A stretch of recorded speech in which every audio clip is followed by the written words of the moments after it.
हम सब अपने जीवन में सुख, शांति और स्वतंत्रता की तलाश में रहते हैं, लेकिन आमतौर पर हम इसे बाहरी चीजों में ढूंढते हैं, जैसे सफलता, धन, रिश्ते, प्रतिष्ठा या उपलब्धियां। हमें लगता है कि जब हमें ये सब मिल जाएंगे, तब जीवन पूर्ण हो जाएगा, तब भीतर की बेचैनी मिट जाएगी। लेकिन सच्चाई यह है कि बाहरी सफलता सिर्फ कुछ समय के लिए सुख दे सकती है, स्थायी शांति नहीं। क्योंकि बाहरी उपलब्धियां हमेशा बदलती रहती हैं और जो चीज बदलती है वह कभी स्थायी सुख नहीं दे सकती। अब सोचिए, अगर वह उत्तर जिसकी हमें तलाश है पहले से ही प्राचीन ऋषियों द्वारा लिखा गया हो, वो ज्ञान जो हजारों साल पहले आत्मा, चेतना और सत्य के रहस्यों को समझ चुका हो। संभवतः सच्चा ज्ञान, सच्ची स्वतंत्रता और सच्ची शांति वेदों, उपनिषदों और उन ग्रंथों में है जिन्होंने आत्मा के विज्ञान को समझाया है। वेद हमें सिखाते हैं कि मनुष्य बाहरी वस्तुओं से नहीं, बल्कि अपने स्वरूप को जानने से मुक्त होता है। यानी जब हम यह समझ जाते हैं कि हम शरीर नहीं हैं, हम मन नहीं हैं, बल्कि एक शुद्ध चेतना है जो सदा स्वतंत्र और शांत है, तब जीवन में सच्ची मुक्ति का अनुभव होता है। हमारे वीडियोस का उद्देश्य भी यही है कि प्राचीन ग्रंथों से उस गूढ़ ज्ञान को खोलना जो बताता है कि दुख से मुक्ति और शांति की प्राप्ति किसी बाहरी उपलब्धि से नहीं, बल्कि आंतरिक जागरण से होती है। वेद सिर्फ धार्मिक ग्रंथ ही नहीं है, वे मानव मन और आत्मा के विज्ञान की सबसे पुरानी कुंजी हैं। वे बताते हैं कि मनुष्य का असली लक्ष्य कुछ पाना नहीं, बल्कि स्वयं को पहचानना है। जब यह पहचान होती है, तब जीवन में एक गहरी स्थिरता, शांति और प्रकाश का अनुभव होता है। तो आइए अब इस वीडियो में आगे समझते हैं कि वेद क्या है और वेदों की उच्च स्तर पर संरचना क्या है।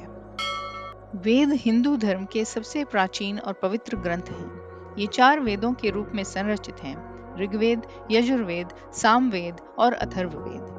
वेदों को अपौरुषेय माना जाता है, जिसका अर्थ है कि इन्हें किसी व्यक्ति ने नहीं रचा, बल्कि ये दिव्य ज्ञान है जो ऋषियों को दिव्य अनुभूति से प्राप्त हुए।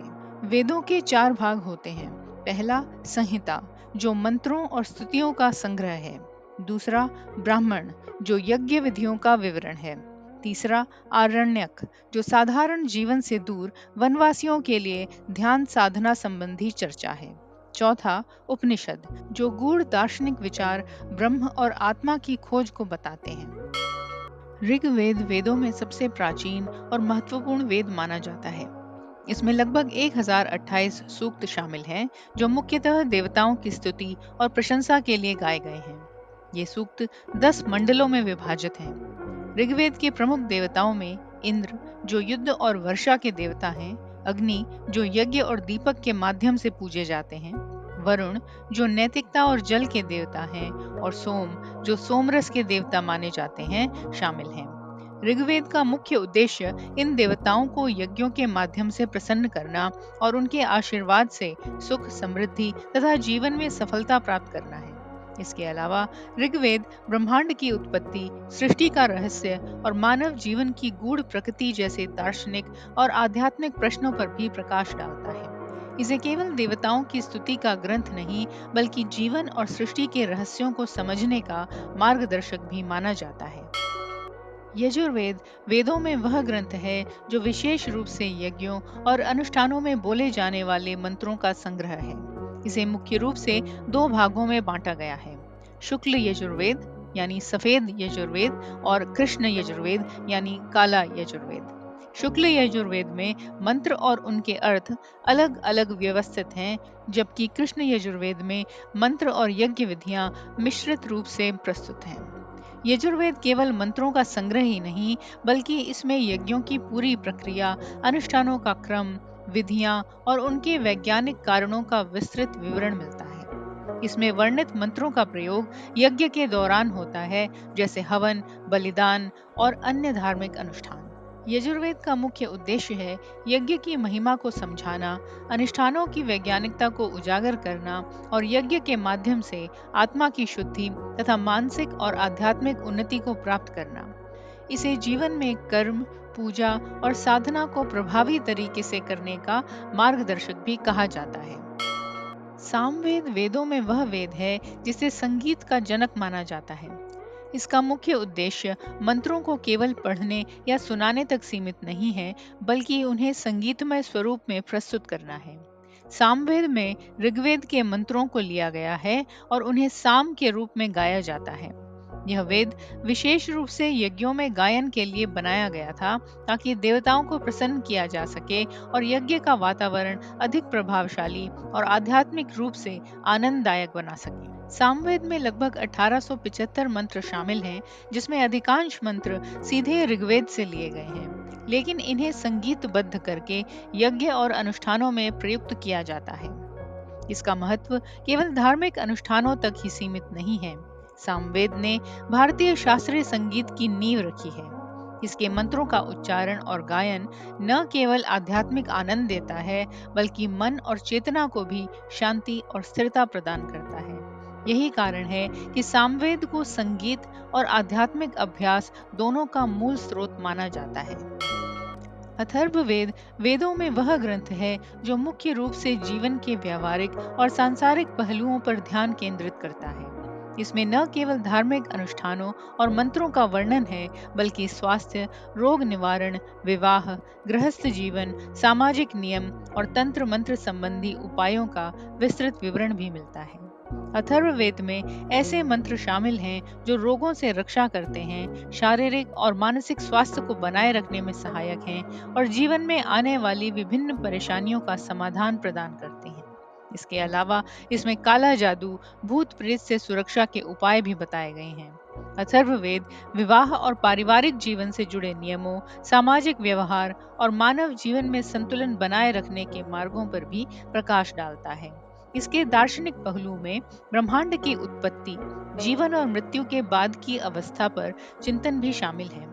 इसी कारण से अथर्ववेद को कभी-कभी कौशल वेद भी कहा जाता है, क्योंकि यहाँ तंत्र, चिकित्सा, सुरक्षा और सामाजिक जीवन के व्यवहारिक कौशल का मार्गदर्शन भी प्रदान किया गया है।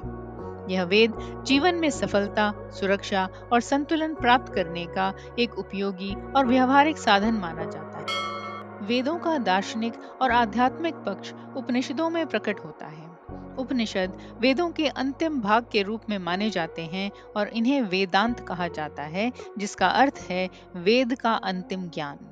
उपनिषदों का मुख्य उद्देश्य आत्मा और ब्रह्म यानी सृष्टि के परम कारण और सर्वोच्च चेतना का ज्ञान प्राप्त करना है।